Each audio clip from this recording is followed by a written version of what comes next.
This is the Making Waves podcast. My name is Dave Rotman, and we're here with Heidi Engelhart, who is the National Committeewoman for South Dakota. Welcome, Heidi. Thank you, Dave. It's nice to be here. We're sitting here in the coffee shop listening to some Christmas music. Yes. I don't know if the listeners will hear it after I edit this.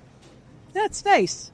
It's nice to be here during Christmas. We'll be talking a little bit about your job as National Committeewoman because we have the county party and state party elections coming up. But from what you're going to be more involved with is the national election, national party elections. RNC is going to have a winter meeting in January, a couple days before the inauguration.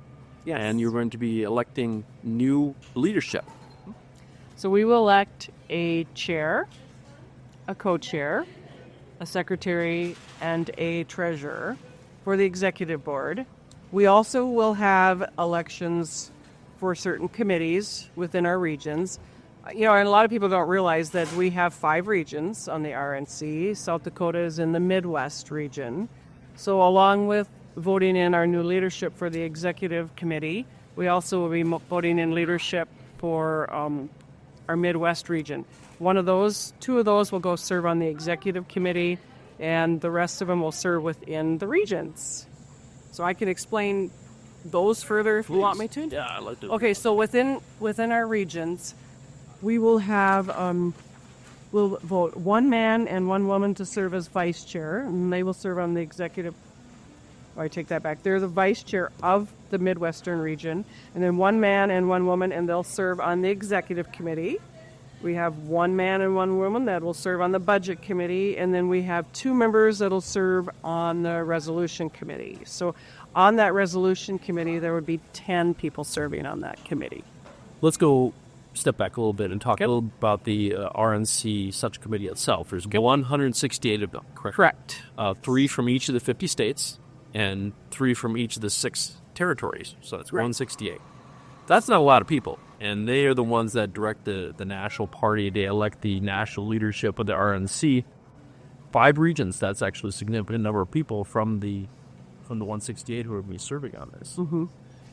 If we go back to March, we voted in new leadership. Right. Ronna McDaniel resigned, so we had to vote in new leadership. And that's when we brought in Michael Whatley as our chair and Laura Trump as our co-chair.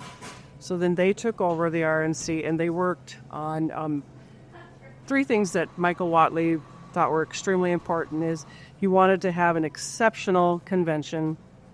It was excellent convention. The other things that he wanted that were important were to secure our ballot, right, and get people out to vote.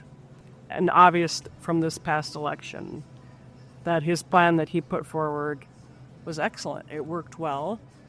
Coming up now in January, we will vote new leadership in. They have 2-year terms. So now President Trump has endorsed Michael Whatley for that position again. For sure. And then Casey Crosby from Kentucky, she is our current treasurer. She is running for co-chair, and President Trump has also endorsed her. So we'll vote that in, and then we'll vote in secretary and treasurer, and I have not heard anything on those 2 positions. But Casey's done an excellent job as treasurer. She's been very transparent, and very pleased with the job she's done. Well, I'm sure Trump's endorsements will be a shoo-in. Oh, I'm sure. It'd be a great help. The RNC did a pretty good job. Typically in the past, they've been doing things like providing data to candidates and to state parties, and that's been kind of their main thing. But the election integrity has been a big focus of the RNC in the past year, ever since Whatley was elected. And they had weekly, I saw on your blog that you had weekly updates on election integrity, yes, what the RNC was doing. Yes, the election law update. So as you went through that, they listed what went on in different states all the time, and things were changing all the time. They won several election Lawsuits there. And so they have done well. They really have done well staying on top of this. And it's what was needed. We have a special committee. So within the RNC, then we have what's called temporary committees.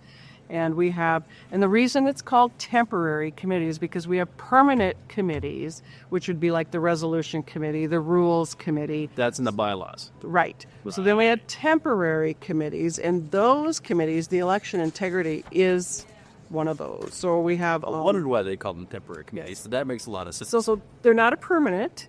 They could go on for the next 10, 20 years, but because they're not listed as a permanent. So those three committees are the temporary committees on faith engagement, temporary committee on grassroots advocacy, temporary committee on election integrity. That has been very important. I mean, we saw the videos of Democrats trying to stuff the ballot in Pennsylvania. I mean, it was at 2 or 3 a.m. They show up with a bunch of trucks, and people are just hand-carrying ballots and expected to be added to the vote. And RNC lawyers were standing at the door saying, no, you can't come in. Right. And this is obvious ballot stuff. So if I remember right from the meeting, I think they said something about having around 20,000 calls of suspicious activity that was taking place. And I know of one situation where one polling place was not allowing certain poll workers or poll watchers in. RNC dispatched their attorneys, and it was taken care of very, very quickly. So that could have been huge. Who knows what would have gone on? But that was stopped. It was stopped. So, and that took place all over. They concentrated very, very hard on the battleground states, knowing that we had to win those battleground states. Of course, you kind of wonder what's happening in blue states because we know we're not going to win them already, so it's not as critical to have the lawyers there. But what happens in some of those states? I mean, we've been joking for, decades about how the graveyard votes in Chicago. So, I mean, you kind of wonder exactly how much that just goes on naturally there. So I received phone calls before the election, I suppose late summer till up till the election. And there were people that just felt like maybe the RNC wasn't doing enough to get President Trump elected. The thing of it is, South Dakota was a for sure thing for President Trump. So we in South Dakota did not see a lot of presidential activity, presidential election activity. But I do know in those battleground states, they were working incredibly hard and dispatching people from one state to another, going door to door. One of the things that people probably do not want to do is probably one of the most important things to do, and that is going door to door. And yes, it is an uncomfortable job, but it needs to be done, and it made a huge difference. Major things at times. Yes. Yeah, to talk a little bit about what the Trump campaign and the typical presidential campaigns do in South Dakota, they typically don't send us Senate resources. I mean, I remember in 2016, I was Minnehaha County chair, and I was contacted by the Trump campaign, and they wanted to send us, this cheap bag of yard signs and asked us to distribute it. Sure, we can do that. They sent us 2,000 of them, but they got them to us back in I think it was October before they got them to us. And it wasn't a big priority to hit up. Right. And the same thing happened in 2020. The state party actually made their own Trump yard signs because nobody's going to send them to us. And so really you have to make do. If you're in a red state like South Dakota, you have to go get your own Trump stuff, your own Trump gear. And that makes perfect sense. They just don't have unlimited resources, and they got to concentrate them on the battleground states. And it's up to us to really at the grassroots to support what the campaign's doing. And people here were excited about President Trump. Of course. So I know like in my home county, we had signs made. So the people were really excited. When we went around to pick up signs afterwards, after the election, that's what we do up in Brown County. We go around, we help each other, we gather each other's signs, and then we sort them all out.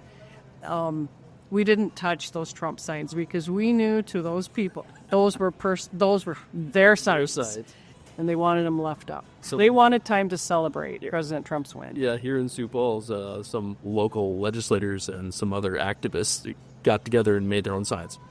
And good for them, because they kept being asked for some signs, and nobody had any. Yep. That was one of probably the harder things it wasn't hard.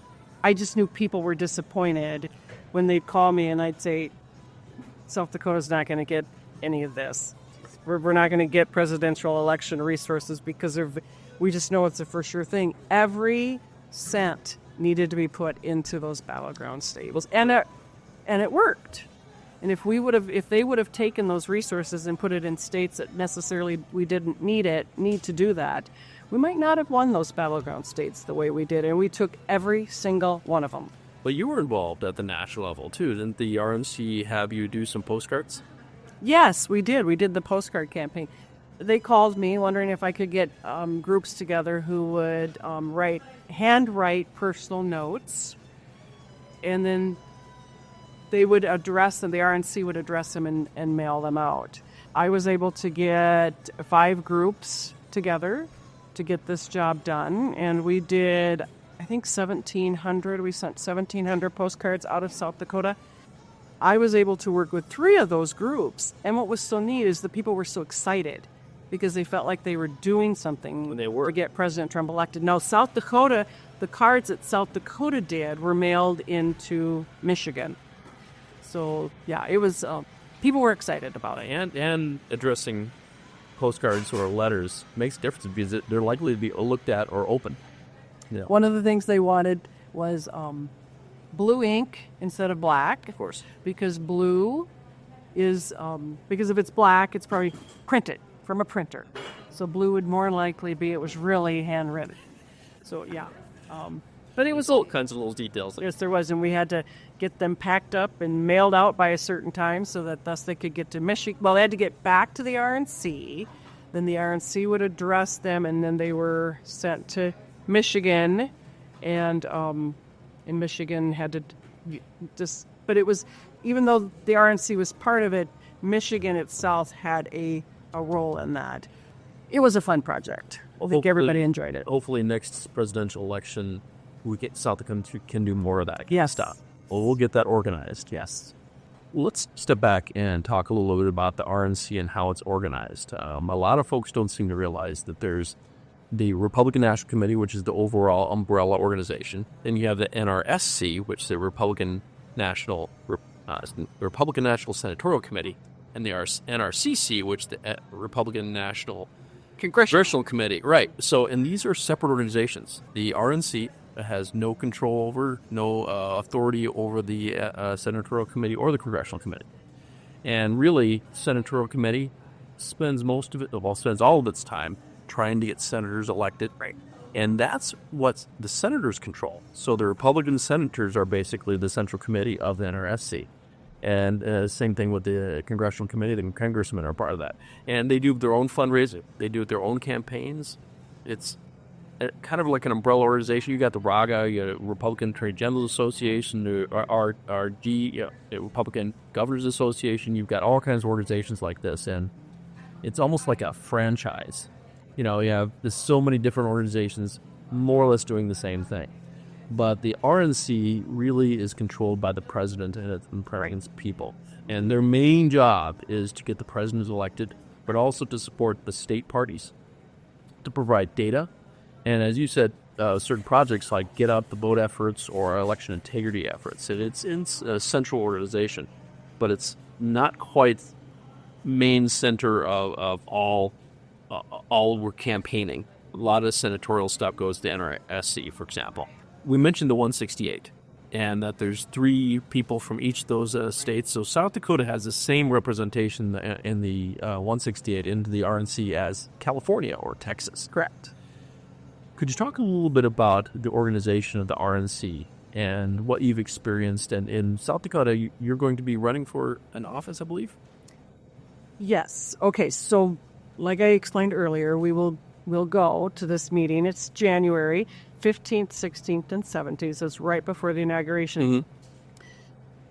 And within these committees within our region, like I said, there is the resolution committee. I have put forth that I will run for one of those resolution committee positions. Nice. So we will cover the resolutions that, and I always look at resolutions that, yes, we have our platform, But the RNC only does a platform every 4 years. They'll only open up that platform every 4 years. And within those 4 years, issues do come up that need to be addressed. And then that's what the resolutions, that's how we use those, what we use those resolutions for. Now, the people can go on the RNC website and they can find the resolutions that the RNC has passed over the years. That would be 2 from each region will serve on that resolution committee. And so people can bring forth resolutions, and we go over them, debate them out, take them to the committee. We'll have a committee meeting on them, and then they'll go to the full floor, the 168, the recommendation to pass or not pass. And the RNC has 3 meetings a year. Yes, so we have a winter meeting, and this one in January is our winter meeting. Then we'll have a spring meeting, which actually is the spring training. Right. And that one is different than than the winter meeting and the summer meeting. So in the winter meeting and the summer meeting, we will have our typical normal committees. Spring training, that is a spring training. Resolutions, rules, all that we'll go over in winter and summer. And we have a training in this work. So they really don't make any decisions at the spring meeting. It's all just training for the 168 and the staffers. So. Yes, unless something comes up like this last one in March.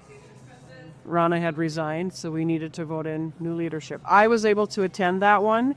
The current National Committeewoman Sandye Kading was not able to go. So she called me and asked if I would carry her proxy, and I said I would, and I was able to go to Houston. It was held in Houston, and vote in new leadership. And it was an honor to be able to represent the people of South Dakota that way. I am thrilled to be able to go to these meetings to represent them at the RNC. Tell us some other stuff that the RNC does. I know on your Substack, you have a Substack, Voice of the Plains. Yes. And by the way, you have resources there. For example, you have bylaws of the state party and of the national party and the resolutions, the platform and stuff like that. So it's a useful place to go if you want to know more about how the party operates. Correct. You also have a podcast. Yes. But one of the things that you've done are prayer calls. So tell us a little bit about that. Is that part of the Faith Engagement Committee? Okay, so yes, that's part of that temporary Faith Engagement Committee.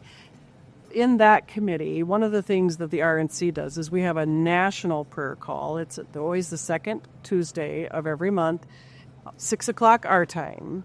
And they will have somebody that will come in and usually a national known person, senators. Yes, we had Pete Hegseth, had Marco Rubio, Michael Watley's come on, Laura Trump has come on. So we have some of that, and they'll do a devotional. And then there's also a time of prayer to pray for our nation, to pray for our leaders. I know just praying right now for President Trump's safety. That's a huge thing. We have that, but within each state, they've asked states to implement prayer calls. I've done one. I did one right before the election, and we have another one scheduled January 7th. Come up, and that'll be. So you'll find it in Voice of the Plains. It'll go out on an email for those who are subscribed to it. And otherwise, they can find it on Voice of the Plains. So January 7th, it'll be 7:30 Central, 6:30 Mountain. I have scheduled Senator Greg Blanc. He will do the devotional time. Then I have Jarvis Whiff with Capitol Commission. He's going to come in and do the pastoral prayer time. So now, last time we had it, it was 20 minutes. We started at 7:30 Central Time, and we were done at 7:50. Yes, and it doesn't take up a lot of people's time, but it's really important that we do come together for prayer. Now, this one will focus on the legislative session. Then I will probably try to start scheduling them once a month. So you'll have your own prayer call, and the RNC also has one. Right. And both of those things will be on your Substack, and Yes. so people can subscribe to it, or you can go to Substack to find out when those are. And it's open to the public, so you just call in. It is. So they call in, and there's always a code, a passcode that they need to put in. It's very, very simple, and I think people enjoyed it. I think last time we had over 50 people come on that prayer call. It was a good time. It was a special time. It really was. Well, we got over the organization of the RNC and what's coming up with the RNC winter meeting. What else is going to be happening with the RNC?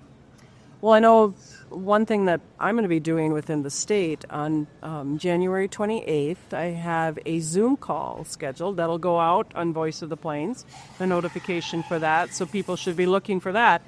I have a special guest coming on. It's Kelly Kullberg, and she's going to be talking about immigration issues and immigration and the Bible. So I think people will be very interested in this program, and I hope that they will get on. That one should come out as a Zoom meeting. Just be watching. So people can join the Zoom meeting. Right. Correct. Yes. Kelly has a website, and that'll be put out with the email informing about this Zoom call. But the people can go on, and there's a book on there that they can actually print off, get the information, and they can follow along on the meeting. And we're hoping to have question and answer time.